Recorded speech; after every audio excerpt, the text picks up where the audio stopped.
Hi, I'm Bill Bronchick, and in this short video I'd like to share with you 3 effective tips for negotiating a real estate deal. In fact, you can use this in pretty much any type of negotiating scenario because these are sort of universally applicable techniques.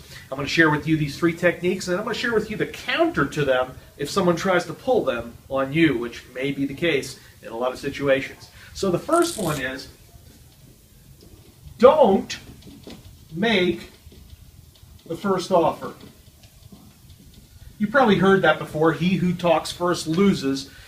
And that's true to some extent. You want to make sure that you're not making the first offer. Try to solicit an offer or a position from the other side you're negotiating with first, and then you can implement the flinch technique. And the way the flinch works is someone says 100 grand, and then you flinch. You go, 100 grand, oh my God, that's so outrageous. And then they feel bad for the position they've taken. They feel embarrassed, and they want to soften up on their position because they get the impression that they're not being reasonable because of your reaction. So that's a very effective technique, is to try to get the other side to first commit to a position, and then you react with the flinch. Now, what if someone tries to put that on you? Say, listen, I need an offer, and you lowball, and they're going to flinch.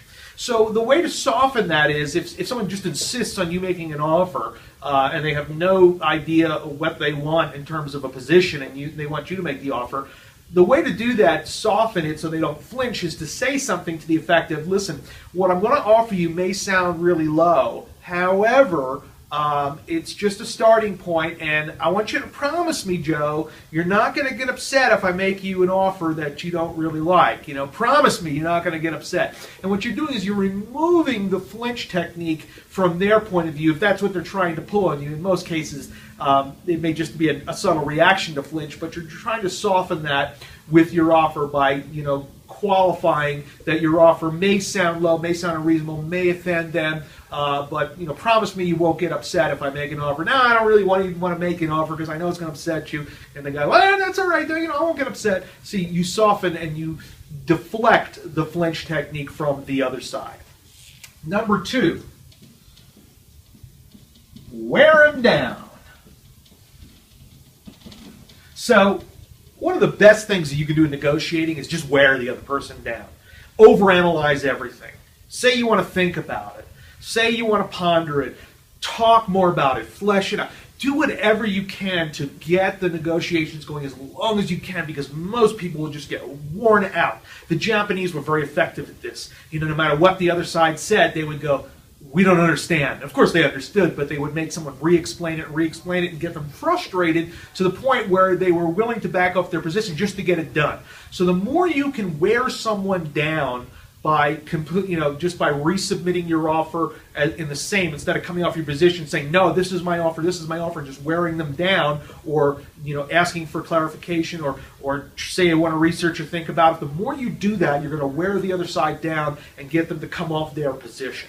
Now, of course, if someone tries to do this to you, you want to employ the walkout. So you want to make it seem like you just don't care enough. So if they start, dilly-dallying or wearing you down, or you just say, all right, I've had enough, this is not going to work, and you just walk out. And then a lot of times that does work really well, especially like if you're at a car dealer. The worst thing you can do to them is walk out of the showroom. And, they'll try to wear you down and, drag out the process and let me talk to my sales manager. And, that's just a ruse. They're just trying to wear you down to get you to the point where you're so frustrated you'll take any deal. Okay? So the best way to counter that, of course, would be to say, I'm out of here, and get up and walk out, and that deflects or diffuses the whole technique of someone else trying to wear you down. So make sure that you be able to bluff them enough that if they start wearing you down, you say, we're done, we're over, and make sure that you really mean it. I mean, there's got to be a point where you're going to be a walk away so they don't try that on you. And number 3, this is probably the most important one, is don't concede without a concession.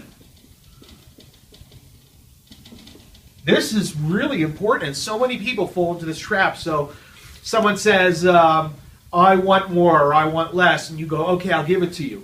And you don't ask for anything in return. What do you think they're going to do? They're going to ask for more.